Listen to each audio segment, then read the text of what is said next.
Let's talk about a feeling that so many of us know but don't always understand.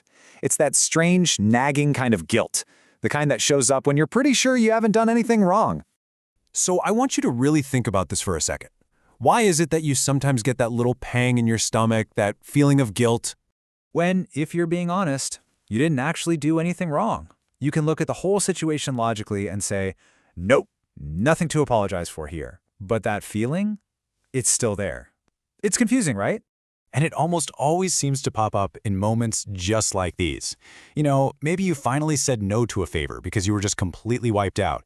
Or you took a mental health day just for yourself. Or, heaven forbid, you put your own needs first for a change. These are all perfectly healthy things to do. And that's exactly what we're going to unpack today. That guilt that you just can't quite explain, the kind that follows a totally reasonable decision. So even though you know you did the right thing for you, somehow that guilt just creeps in anyway, and it makes you second-guess everything. So what on earth is actually going on? Well, it turns out this isn't random. There's a really deep psychological reason for this feeling. It's actually a learned response, and once you understand where it comes from, you can start to deal with it. And it all comes down to this one key idea: conditioned responsibility. It's a fancy term for something pretty simple. It's when we've been taught, usually over many, many years, to feel like we're in charge of how other people feel. It's like we've been assigned the job of managing everyone else's emotions. So here's the crucial part. When your brain's default setting is to constantly put others first, the moment you decide to choose yourself, it feels wrong. It's like you're breaking a really important rule. But that feeling isn't a sign you've actually done something wrong. It's just the alarm bell of an old, ingrained habit. Okay, but here is where things start to shift.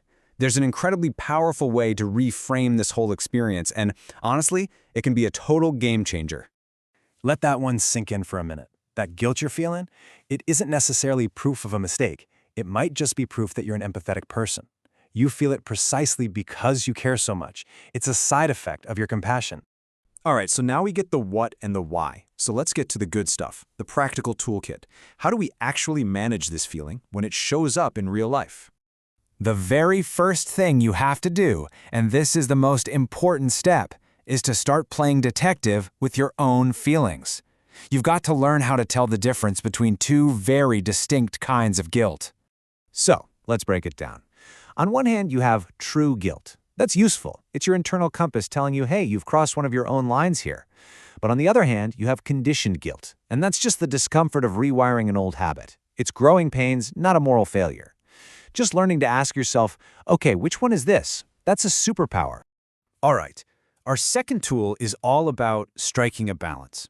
A lot of us think that if we're not putting others first, we're abandoning them. But that's a false choice. You don't have to abandon yourself to be there for other people. See, it's not an either-or situation. You can totally acknowledge that someone else is disappointed or needs something from you, while also honoring that you have valid needs too. You can hold space for both. It's possible to care for them and care for you. So when you put all of this together, what we're really talking about here is learning how to set new, healthier boundaries. And that whole process, well, it can feel a little uncomfortable at first. And this is so important to remember. We're taught to treat discomfort like a warning sign, like proof that we're on the wrong path. But when it comes to growth, discomfort is often just part of the deal. So, the next time you feel that unearned guilt after saying no or taking time for yourself, I want you to try seeing it in a brand new light. That discomfort isn't proof you messed up. It's proof that you're growing. It is the feeling of a new emotional muscle being built. And that brings us right here to a final question for you right now.